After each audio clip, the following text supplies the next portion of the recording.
Welcome back.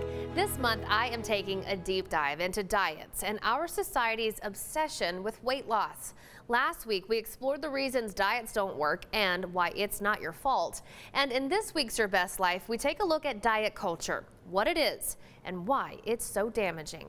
Diet culture is so pervasive and it's also so normalized. Diet culture. It's a term that might be new to you, but I promise the idea has been around for centuries.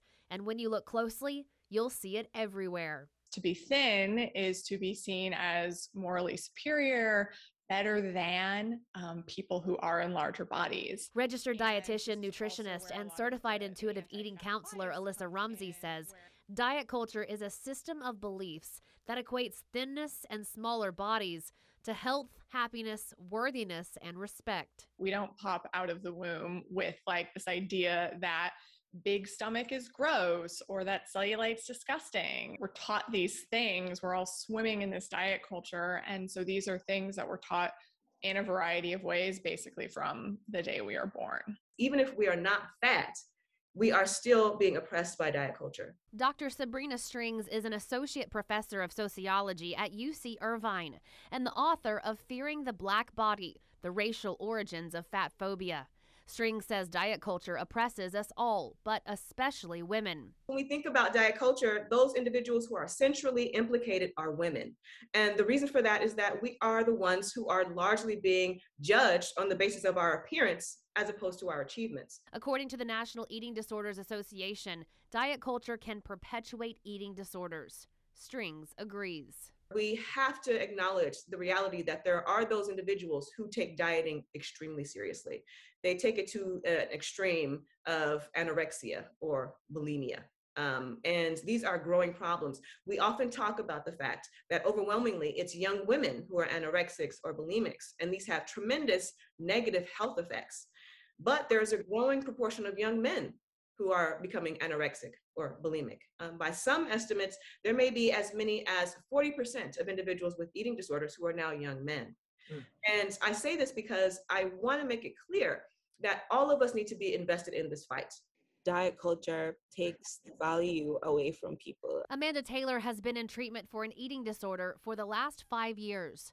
It's why they started their own company, the Unplug Collective, with friend Zara Harding.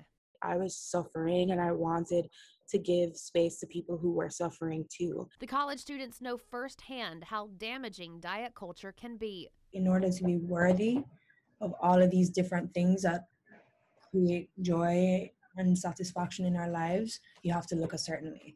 And the fact that it doesn't work is what makes it such a lucrative industry. It's a billion-dollar industry that affects the way that people talk about their bodies, their food, and their exercise. Their digital community is a safe place where Black women and gender-expansive people can share their stories while healing their relationships with their bodies.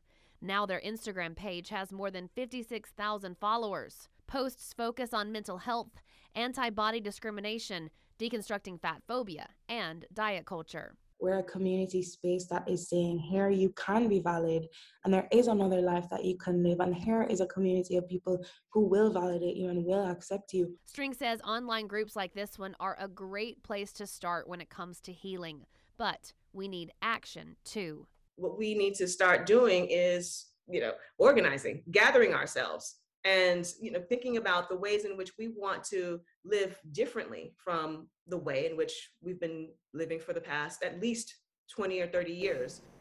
So now that we know what diet culture is and why it's so damaging, you have to wonder, where did it come from and how can we spot it in our daily life? So next week, I will explore the roots of diet culture in the next installment of Your Best Life. And I also want to say thank you to everyone who messaged me and commented about this story. It has really opened up some amazing conversations, and I think that is really important.